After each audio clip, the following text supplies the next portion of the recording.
पे लैंडस्लाइड हो गई है, इतना लंबा जाम लग गया है यहाँ पे भी और यहाँ पे भी। वो जो आप ऊपर देख रहे हो पहाड़, वहाँ से पानी निकल के आया और काफ़ी ज़्यादा पानी प्रेशर में था और उस वजह से काफ़ी बड़ी लैंडस्लाइड हुई है। तो श्रीनगर वाले रूट का जो सबसे बढ़िया फ़ायदा आपको मिलेगा वो मिलेगा आपको एएमएस की प्रॉब्लम नहीं आएगी, एक्यूट माउंटेन सिकनेस की। चौथे दिन आप पहुंच गए ले, चौथे दिन शाम को। तो दिल्ली से आपको ले पहुंचने में 4 दिन लगे।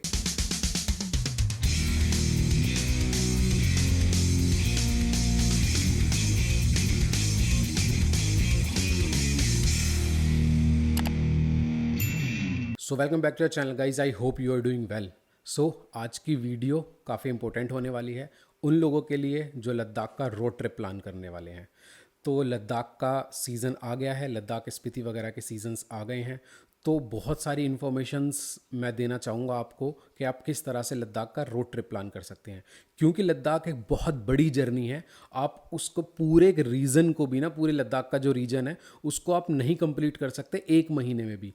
तो और कहाँ पे आपको रुकना है, किस जगह पे आपको मतलब स्टे कहाँ पे मिलेगा, अच्छे से आप जाएंगे कौन से रूट पे, किस किस चीज़ की रिक्वायरमेंट्स होगी, माउंटेन सिकनेस तो नहीं हो जाएगी। तो बहुत सारी चीज़ें हैं जिसको एक वीडियो में कवर हम नहीं कर सकते। तो इस वीडियो के कई पार्ट्स इन फ्यूचर्स आने वाले हैं।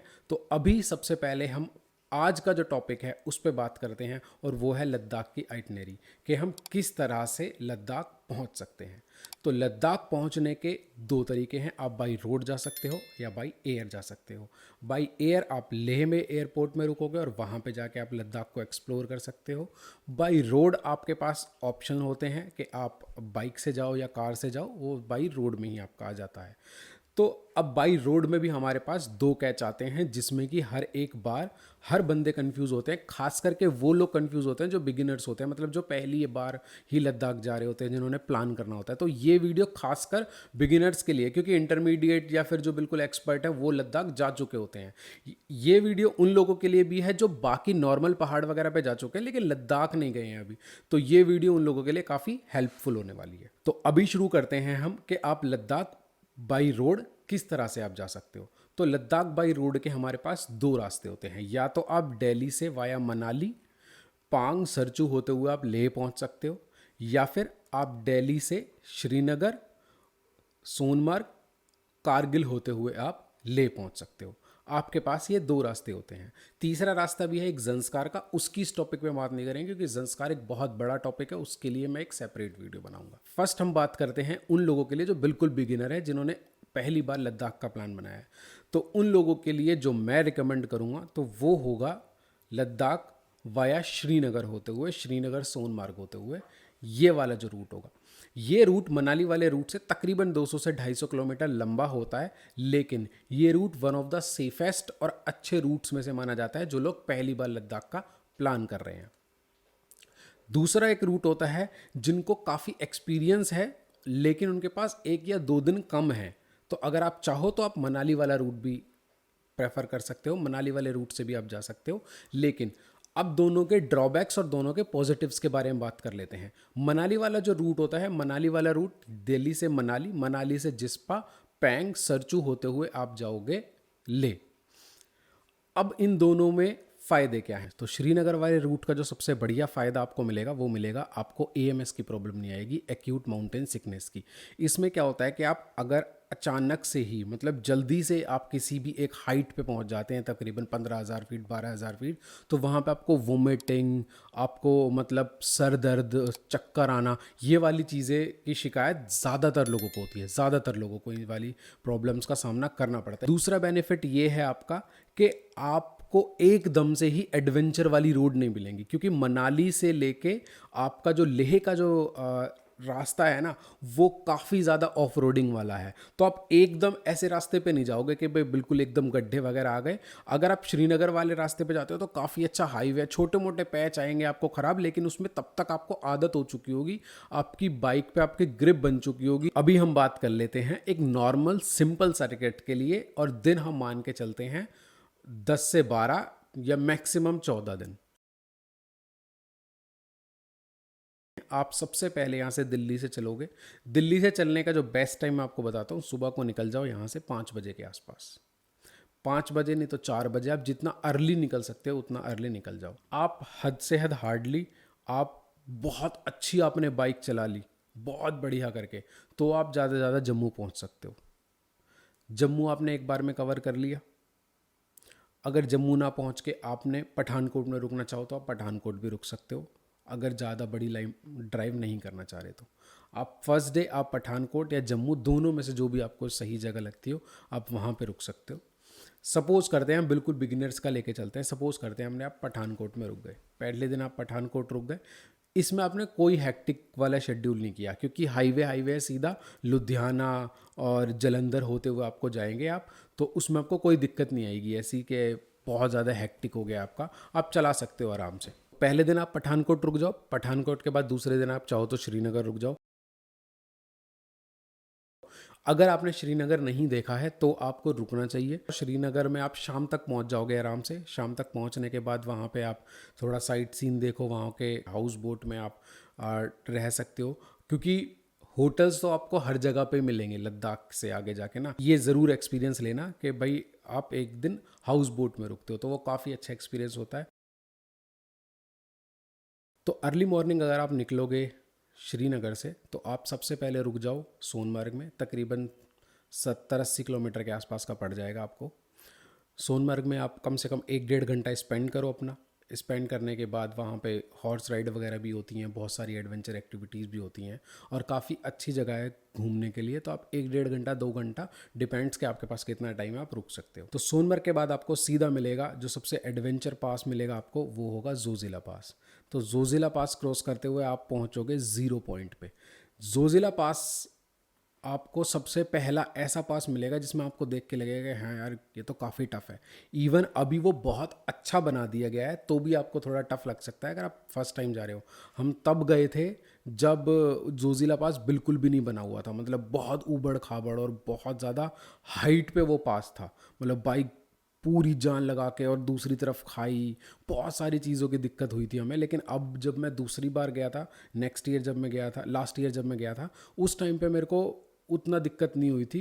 काफ़ी हद तक उन्होंने बना दिया था और इवन अब तो और अच्छे से बनाने की कोशिश कर रहे हैं वो। तो जोजिला पास का एक्सपीरियंस आपके लिए बहुत अच्छा रहेगा। जोजिला पास क्रॉस करो। जोजिला पास क्रॉस करते के साथ ही आपको एक पॉइंट दिखेगा जिसको ज़ीरो पॉइंट बोलते हैं। सो फाइनली जोजिला पास क्रॉस कर दिया है। वो मेरे पीछे देख रहे हो वो है ज़ीरो पॉइंट। वहाँ पे काफ़ी आइस वाली एक्टिविटीज़ होती हैं। वहाँ पे बहुत सारे खाने पीने के बहुत ऑप्शंस आपको मिल जाते हैं। ज़ीरो पॉइंट पे आप रुके एक आधा घंटा 1 घंटा जो भी आपके पास टाइम है, उसके बाद आप सीधे निकल जाओ द्रास होते हुए कारगिल। जैसे ही आप द्रास पहुंचोगे तो द्रास में आपको बहुत सारे कैफ़े मिलेंगे, वहाँ पे आप अपना लंच कर सकते हो क्योंकि दोपहर को हो चुकी होगी आपको। लंच वगैरह करने के बाद आप सीधा निकल जाना कारगिल वॉर मेमोरियल, जहाँ से वो 4-5 किलोमीटर के आसपास है। कारगिल वॉर मेमोरियल वो द्रास सेक्टर में बना हुआ है। वहाँ पे कम से कम आप 1-2 घंटा स्पेंड करना। आपको कारगिल वॉर मेमोरियल में जितने भी हमारे कारगिल के जो हमारे जवान शहीद हुए थे उनके बारे में आपको बहुत कुछ जानने को मिलेगा। आपको एक अलग ही लेवल की फीलिंग आएगी। वहाँ पे एक मूवी वगैरह भी चलाई जाती है 10 से 15 मिनट की, जो हमारे फ़ौज के जवान हैं वो आपको वो मूवी भी दिखाते हैं। उस मूवी का कुछ स्पेसिफिक टाइमिंग होती है, वो आपको तब दिखाते हैं कि किस तरह से हमने कारगिल वॉर जीता था। उसके साथ साथ अगर मूवी नहीं चल रही होती तो अगर बहुत सारे 10-20 लोगों का ग्रुप आ जाता है तो आर्मी के जवान आके वो सारी चीज़ें बताते हैं कि टोलोलिंग कहाँ पे है। 1999 में पाकिस्तान का 100 सैनिक ने टोलोलिंग पिक्चर को कैप्चर किया हुआ था। वहाँ से दुश्मन ने नेशनल हाईवे उनको ऊपर प्रभावशाली फायर डाल रहा था। इसकी वजह से आर्मी कानवाई और सिविल व्हीकल आना जाना बहुत मुश्किल हो गया। तो उसके बारे में आपको बहुत अच्छे से जानकारी मिलेगी। आपने द्रास से निकल गए, अब आप शाम के आसपास आप कारगिल पहुंच गए। मेरे हिसाब से आपको पहले दिन ये जर्नी को आपको कारगिल में ही रोक देना चाहिए। आप कारगिल में रुक जाओ, किसी भी अच्छे से कोई होटल वगैरह देखते हुए आप कारगिल में अपनी नाइट स्टे कर सकते हो। चौथे दिन आप आराम से ले पहुंच सकते हो, चौथे दिन की शाम तक, क्योंकि आप कारगिल से सुबह को 7-8 बजे अर्ली मॉर्निंग निकल जाना। 6-7 बजे 7-8 बजे के आसपास आप निकल जाओगे तो आप पूरे साइट सीन करते हुए भी आराम से आप ले पहुंच जाओगे। जैसे ही आप कारगिल से ले पहुंचोगे, बीच में आपको जो इतनी अच्छी चीज़ें मिलेंगी देखने के लिए। वो होंगी, सबसे पहले आपको लामारियू मिलेगा जिसको मून लैंड बोलते हैं। उसकी सरफेस ऐसी है कि आपको लगेगा कि आप मून पे आ गए हो। उसके बाद आपको गुरुद्वारा पत्थर साहिब मिलेगा, मैग्नेटिक हिल मिलेगी आपको। गुरुद्वारा पत्थर साहिब में अगर आपके पास टाइम है, लद्दाख से थोड़ा सा पहले, एयरपोर्ट से थोड़ा सा पहले आपको गुरुद्वारा पत्थर साहिब मिलेगा। अगर आपके पास टाइम है तो आप वहाँ पे लंगर छक सकते हो, वहाँ पे आप लंगर का स्वाद ले सकते हो। दूसरी चीज़ आपको मैग्नेटिक हिल मिलेगी। मैग्नेटिक हिल में आप 5-10 मिनट 20 मिनट आप लगा सकते हो, जहाँ पे आप एक बार बाइक लगाओगे तो अपनी वो मैग्नेट के थ्रू आपकी बाइक को खींचती है। तो ये है मैग्नेटिक हिल का पॉइंट, जहाँ पे आप अपनी बाइक लगाते हो और देखते हो कि ये बाइक जा रही है कि नहीं जा रही। अब हमारे पास आता है 4th नाइट, मतलब चौथे दिन आप पहुँच गए ले, चौथे दिन शाम को। तो दिल्ली से आपको ले पहुँचने में 4 दिन लगे, और ये 4 दिन बिल्कुल अच्छे हैं, जिसमें कि आपने कोई हड़बड़ी नहीं की, कोई बहुत जल्दीबाजी नहीं की। आप बहुत आराम से आप चौथे दिन ले पहुँच सकते हो।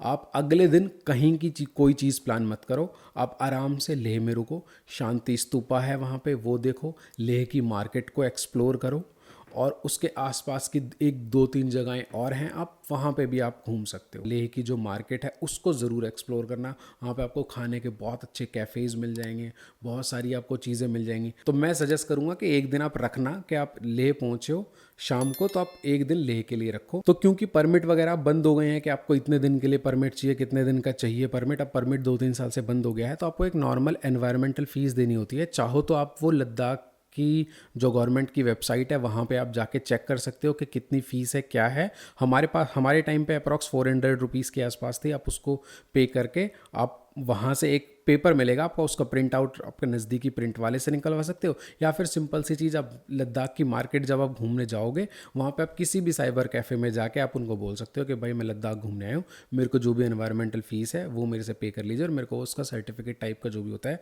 वो एक पेपर आपको बना के दे देंगे। तो ये एज सिंपल हो गया, अब आपको कोई परमिट वगैरह के चक्कर में नहीं पड़ना। 6 डे से शुरू करते हैं हम। 6 डे से हम निकलेंगे खरदुंगला। खरदुंगला से पहले आपको एक चेक पोस्ट मिलेगा जहाँ पे आपकी बाइक्स चेक होंगी। या तो आपकी खुद की बाइक होनी चाहिए, या फिर आपने वो रेंट की होनी चाहिए लेह से। अब जम्मू की बाइक और हिमाचल की बाइक को आप लेके खरदुंगला या फिर इन लद्दाख के रीजन में आप नहीं जा सकते। तो बाइक चेक होने के बाद आप खरदुंगला पहुँचोगे। खरदुंगला पहुँच के आपको कम से कम आधा पौना घंटा वहाँ पे आप फ़ोटो वोटो खिंचवाओगे, टाइम स्पेंड करोगे।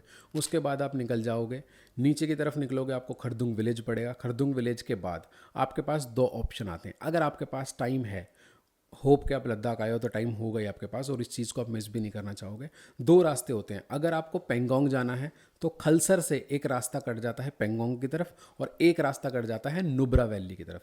नुब्रा वैली में दिस्तिक और हुंदर वगैरह आ जाते हैं। 2 पीठ के आपको ऊँट वहाँ पे मिलेंगे। बहुत सारी आपको एक्टिविटीज़ देखने को मिलेंगी वहाँ पे। आप क्या कहते हैं, सैंड में आप गाड़ी ड्राइव कर सकते हो जो उनकी खुद की होती हैं, जो छोटी वाली गाड़ियाँ होती हैं, उन वो एडवेंचर एक्टिविटी कर सकते हो। आप छठे दिन निकले।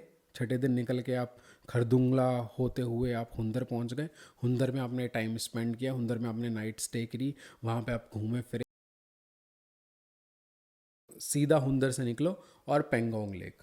आप पेंगोंग लेक जाओ। आप आराम से दिस्कित से पेंगोंग एक दिन में बहुत आराम से आप पहुँच सकते हो। दिस्कित से पेंगोंग का जो डिस्टेंस है वो बहुत ज़्यादा टफ आपको मिलेंगी चीज़ें देखने को। मतलब जो सारा एडवेंचर होगा ना लद्दाख का, वो इसी रूट पे आपको मिलेगा। मतलब पहाड़ टूटे पड़े होंगे, वाटर क्रॉसिंग्स आपको मिलेंगी दिस्कित से पेंगोंग के बीच में। लेकिन फिर भी आप बहुत आराम से शाम तक या उससे भी पहले तक, मतलब 3-4 बजे तक अगर आप सुबह निकलते हो तो 3-4 बजे तक आप आराम से पेंगोंग पहुँच सकते हो। तो 7th डे आपका पेंगोंग हो गया। 7th डे पेंगोंग पहुँचने के बाद आप 7th डे की, क्योंकि आप शाम को पहुंचोगे तो ज़्यादा फ़ोटो खिंचाने का टाइम मिल भी सकता है, नहीं भी मिल सकता, तो आप 8th डे पे सुबह को एकदम पेंगोंग से वापस मत निकलो। 1-2 घंटा आप आराम से वहाँ पे पेंगोंग के पास टाइम स्पेंड करो। चाहो तो एक दिन एक्स्ट्रा रुक जाओ, आपका मन है, अगर आपके पास टाइम है तो। नहीं तो फिर आप 1-2 घंटा पेंगोंग से रुको। 8वें दिन पेंगोंग से निकलो और वापस आप लेह की तरफ आ जाओ। 8th डे आप पेंगोंग से निकले वापस। 8th डे आप जैसे ही पेंगोंग से निकलोगे तो आप चांगला पास होते हुए आप पहुंच जाओगे करू। करू में आपको पेट्रोल पंप मिल जाएगा, क्योंकि उस टाइम पे आपको पेट्रोल की दिक्कत रहेगी। अब पेट्रोल के बारे में क्योंकि बात हुई है तो मैं पेट्रोल की एक मोटी मोटी सी एक लाइन बता देता हूँ आपको। पेट्रोल की आपको, अगर इस रूट पे आप जा रहे हो जो मैंने आपको बताया है, लेह से फिर आप दिस्कित चले गए, दिस्कित में पेट्रोल पंप मिल जाएगा, पेट्रोल पंप से आप फिर दिस्कित में फुल करा लिया, आप पेंगोंग होते हुए आप वापस करू आ जाओगे तो भी आपको कोई पेट्रोल की दिक्कत नहीं पड़ेगी उतनी। अगर आप हनले वगैरह जाते हो तो आपको पेट्रोल की दिक्कत पड़ेगी, लेकिन आजकल वहाँ पे भी न्यूमा में एक पेट्रोल पंप खुल गया है तो इतनी पेट्रोल की दिक्कत आपको आजकल नहीं होती। पहले होता था कि आप केन्स वगैरह लेके जाते थे, लेकिन आजकल उतना नहीं है, छोटी छोटी जगहों पे पेट्रोल पंप्स ओपन हो गए हैं। 9th डे को आप करू से निकलोगे, करू से निकलने के बाद आप सीधा पहुंच जाओ पैंग या सरचू, दोनों में से जो आपका मन करे। सरचू पहले पैंग पड़ेगा फिर सरचू पड़ेगा। पैंग में आप रुकना चाहो तो पैंग में रुक सकते हो, सरचू में आप रुकना चाहो तो सरचू में रुक सकते हो। लेकिन अगर आपको ये लग रहा है कि आप पैंग 5-6 बजे पहुंचे हो शाम में, कोई आपको ये बोल दे कि सरचू तो यहाँ से मात्र 40 किलोमीटर दूर है तो आराम से पहुंच जाओगे, आप नहीं पहुंच सकते। बहुत बड़ी ऑफ रोडिंग आपको करने को मिलेगी पैंग से सरचू के बीच में। यहाँ पे लैंडस्लाइड हो गई है, इतना लंबा जाम लग गया है यहाँ पे भी और यहाँ पे भी। वो जो आप ऊपर देख रहे हो पहाड़, वहाँ से पानी निकल के आया और काफ़ी ज़्यादा पानी प्रेशर में था और उस वजह से काफ़ी बड़ी लैंडस्लाइड हुई है। आप नहीं पहुंच पाओगे, बेस्ट है कि आप पैंग में ही रुक जाओ। मैंने बहुत से लोगों को बहुत परेशान होते हुए देखा है और इतने ज़्यादा ऑफ रोडिंग आपको मिलेगी पैंग से सरचू के बीच में। अगर आप दोपहर में पहुंच जाते हो पैंग तो बेस्ट है, वरना शाम में आप पैंग में रुको, अर्ली मॉर्निंग पैंग से निकलना सरचू के लिए। 9th डे आप क्योंकि पैंग में थे, अब आपके पास आता है 10वां दिन। 10वें दिन आप कहाँ पहुँचोगे? 10वें दिन आप सरचू से निकलोगे और आप सीधा मनाली पहुंच सकते हो। सरचू से मनाली बहुत आराम से आप पहुंच सकते हो, जिस्पा होते हुए, केलोंग होते हुए। 10 दिन के साथ आप मनाली पहुंचे। चाहो तो आप एक दिन मनाली में स्पेंड करो अगर आपके पास टाइम है तो, नहीं टाइम है तो आप शाम को मनाली पहुंचे, सुबह को मनाली से आप दिल्ली। तो 10 से 11 दिन की ये आइटनरी है मेरी, जिसमें आप आराम से पहुंच सकते हो। क्योंकि ये इतनी वीडियो हो गई है, आइटनरी बताने में ही मेरे को इतना टाइम लग गया क्योंकि बहुत ज़्यादा बड़ा है लद्दाख। तो आप एक ही वीडियो में सारी चीज़ नहीं समझ पाओगे कि मैं स्टे कहाँ पे करूँ, क्या करूँ। तो ये जो वीडियो मैंने बनाई है कि आप लद्दाख पहुँचे हो 11वें दिन या 10वें दिन, 1 या 2 दिन आपने बफर का लेके चला, ये मैंने बिल्कुल आपको कट टू कट बताया। लेकिन इसमें कट टू कट मैंने इतना नहीं बताया, सारे सीन आपने देखे, सारी चीज़ आपने इसमें देख ली, लेकिन कुछ भी मैंने ऐसा नहीं बताया कि आपने बहुत जल्दबाजी करी हो। लेकिन फिर भी आप 1 या 2 दिन बफर का लेके चल लेना कि हाँ भाई, मैंने एक दिन हो सकता है आपको कभी बाइक में भी दिक्कत आ सकती है। 11वें दिन आप आराम से दिल्ली पहुंच सकते हो, लेकिन 1 या 2 दिन ऊपर लेके चलना, तो जाके आप मतलब 12 से 13 दिन में मान के चलो अपना लद्दाख का पूरा सर्किट कंप्लीट कर सकते हो। तो ये तो थी लद्दाख की प्रॉपर आइटनरी कि जिसमें आपको बहुत फ़ायदा मिलेगा। आपको कभी लद्दाख अभी इसमें सीजन में प्लान करोगे तो ये पहला पार्ट है सिर्फ। नेक्स्ट वीडियोस हर एक टॉपिक के बारे में आने वाली हैं, तो मैं आपको पूरी लद्दाख के बारे में सारी इन्फॉर्मेशन दूंगा अलग आने वाली वीडियोस में। तो होप आपको ये वीडियो पसंद आई हो। आपको अगर ये वीडियो पसंद आई है तो इस वीडियो को लाइक कर दीजिएगा, मेरे चैनल को सब्सक्राइब कर लीजिएगा और शेयर कर दीजिएगा उन लोगों से जो लोग इस सीज़न लद्दाख का प्रोग्राम बनाने की सोच रहे हैं, लद्दाख का ट्रिप प्लान करने की सोच रहे हैं।